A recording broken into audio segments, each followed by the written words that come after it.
Hey what's up guys, you watching the defence force. और आज हम बात करने वाले हैं ड्रोन्स के बारे में, यानी कि स्वॉर्म ड्रोन्स के बारे में। आपको ऑलरेडी पता होगा इंडियन एयरफोर्स डे पे, यानी कि कुछ समय पहले यहाँ पे ड्रोन्स शो किए गए थे इंडियन एयरफोर्स के द्वारा, जो कि क्वाडकॉप्टर्स थे।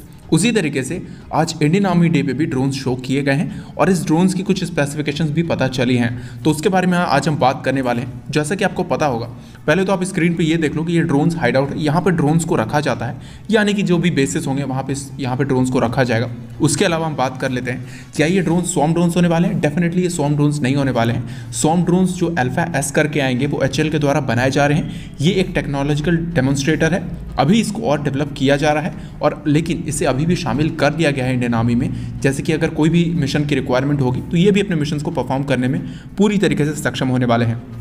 साथ ही साथ ये एयर लॉन्च होने वाले हैं। यहाँ पे आज 75 ड्रोन्स को, यानी कि 75 ड्रोन्स को उड़ाया गया था जिस आर्मी परेड में। यहाँ पे चीज़ें दिखाई गई कि एक हेक्साकॉप्टर है, यानी कि 5 विंग वाला, जिसमें 5 रोटेटरी विंग्स लगे होंगे, वो यहाँ पे 2 क्वाडकॉप्टर को कैरी कर रहा होगा। यहाँ पे 4 विंग्स लगे रहते हैं, 4 रोटेटरी विंग्स लगे रहते हैं। तो ऐसे जो क्वाडकॉप्टर्स होंगे ये पूरी तरीके से कामाकाजी ड्रोन्स की तरह होंगे। कामाकाजी ड्रोन्स उस तरह के होते हैं जैसे कि हमारे पास हारूप हो गए, या फिर जितने भी सुसाइडल ड्रोन्स हैं जो कि इंडियन नेवी के पास हैं, या फिर इंडियन एयरफोर्स के पास हैं, या फिर आप कह सकते हो इंडियन आर्मी के पास हैं, तो ये बिल्कुल सुसाइडल ड्रोन्स होंगे। इन्हें अगर टारगेट बता दिया जाता है, यानी कि इन्हें ऑलरेडी पता होता है कि अगर ये टारगेट यहाँ पे है तो ये उस जगह पे जाके प्रिसाइजली अटैक कर सकते हैं। ये पूरी तरीके से ऑटोनोमस तरीके से फ्लाई करने में भी सक्षम होने वाले हैं। और जैसा कि अभी आपको पता होगा कि कई सारे चीज़ होती हैं जहाँ पे आप बड़े ड्रोन्स को यूज़ नहीं कर सकते, सुसाइडल ड्रोन को, जैसे कि किसी ऑयल डिपोज हो गए, या फिर आप कह सकते हो कोई एयरक्राफ्ट लैंडिंग ग्राउंड हो गया, या फिर हेलीपैड्स हो गए। इन सभी जगहों पर आप डायरेक्ट यूज़ नहीं कर सकते, या फिर कोई शिप हो गई छोटी, यहाँ पे आप बड़े ड्रोन्स को यूज़ नहीं कर सकते जहाँ पे कोई हाई वैल्यू टारगेट नहीं है। तो उन सभी जगहों पर ये ड्रोन्स यूज़ किए जा सकते हैं। और जैसा कि अभी इंडियन आर्मी ने बताया, ये जो ड्रोन्स हैं अगर आप अपनी टेरिटरी में हो तो 50 किलोमीटर तक अंदर, यानी कि एनिमी के 50 किलोमीटर तक अंदर जाकर, उनकी टेरिटरी में जाकर हिट करने में सक्षम होने वाले हैं। मतलब कि अगर आप लद्दाख के एरिया में से यूज़ कर रहे हो तो आप पैंगोंग TSO में ईजिली, किसी भी चाइनीज़ पोस्ट है, अगर कोई छोटी पोस्ट है, वहाँ पे जाके इसे ईजिली हिट कर सकते हो।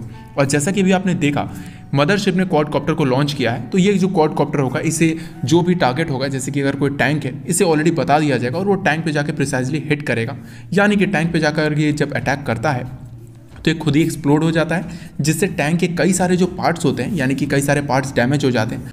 या फिर आप कह सकते हो कि जैसे भी एनिमी के जो ऑयल डिपोज होते हैं, या फिर आप कह सकते हो जो भी उनके पोर्ट्स होते हैं जहाँ पे वो शिप्स को डॉक करते हैं, वहाँ पे भी इन्हें यूज़ किया जा सकता है। जैसा कि अभी शो किया गया था, अगर जैसे 1971 में सिचुएशन आई थी जो कि इंडियन नेवी ने हाल किया था, जो कि पाकिस्तानी पोर्ट्स थे, उसी तरीके की सिचुएशन को ये ड्रोन्स भी परफॉर्म कर सकते हैं। अगर इंडियन नेवी ने अगर इस ड्रोन को एक्वायर किया हुआ है, I mean most probably acquire किया भी होगा, और इसे अगर INS विक्रमादित्य, या फिर आप कह सकते हो किसी INS विक्रांत से भी अगर लॉन्च किया जाता है, तो आसपास के जो भी पोर्ट्स हैं वहाँ पे जाके सुसाइड मिशन को परफॉर्म कर सकते हैं।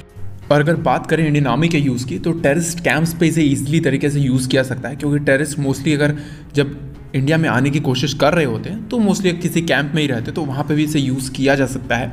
या फिर किसी ऐसे जगह पे यूज़ किया जा सकता है जहाँ पे अपने सोल्जर की जान को जोखिम में नहीं डालना चाहते, तो एट दिन हम थोड़ा बहुत डैमेज पहुँचा सकते हैं उन टेररिस्ट को इस ड्रोन से।